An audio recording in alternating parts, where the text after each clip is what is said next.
ሰላም ሰላም ውድ ቤተሰቦች እንደምን ቆያችሁ? እንደምን አላችሁ? ትእዛዙ ነኝ ከወላይታ። እንደምን ሰነበታችሁ? እንደምን ቆያችሁ ለማለት እወዳለሁ። ዛሬ ወደ እናንተ ይዤላችሁ የመጣሁት ውስጤ የበላኝ ነገር ስላለኝ ነው። በጣም በውስጤ የቆሰልኩት ነገር አለ። እሱም ኢንዲቪጁዋል ኬዝ ወይም የራሴ የግል ጉዳይ አይደለም። ሁላችንም ያካትታል፣ ኢንክሉሲቭ የሚያደርግ ነው። ሁላችንም ተጠያቂ ነገር የሚያደርግ ነው። እንግዲህ ኢትዮጵያዊ ሆነን ዝም ብለን ካለፈን ደግሞ ነገ ተጠያቂ መሆን በእርግጠኝነት የማይቀር ነው። እንግዲህ ኢትዮጵያ ውስጥም ሆነ ከኢትዮጵያ ወደ ውጭ ወጥተም እንኳን ስንዘናናም ሆነ በቃ ስንጫወት እኛም ጠያቂ አይጠፋም ባይ ዘ ዌይ።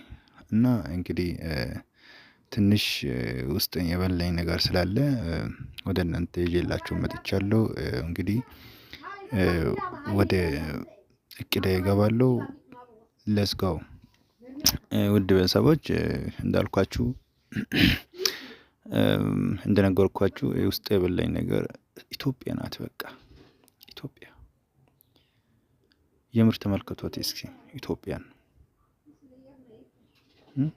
ኢትዮጵያን ትክር አድርጋችሁ አይታችሁ ታውቃላችሁ? ኢትዮጵያ ማን እንደሆነች ራሳችሁን ጠይቃችሁ ታውቃላችሁ? ኢትዮጵያ ወዴት እንደሄደች እንዳለ ታውቁታላችሁ?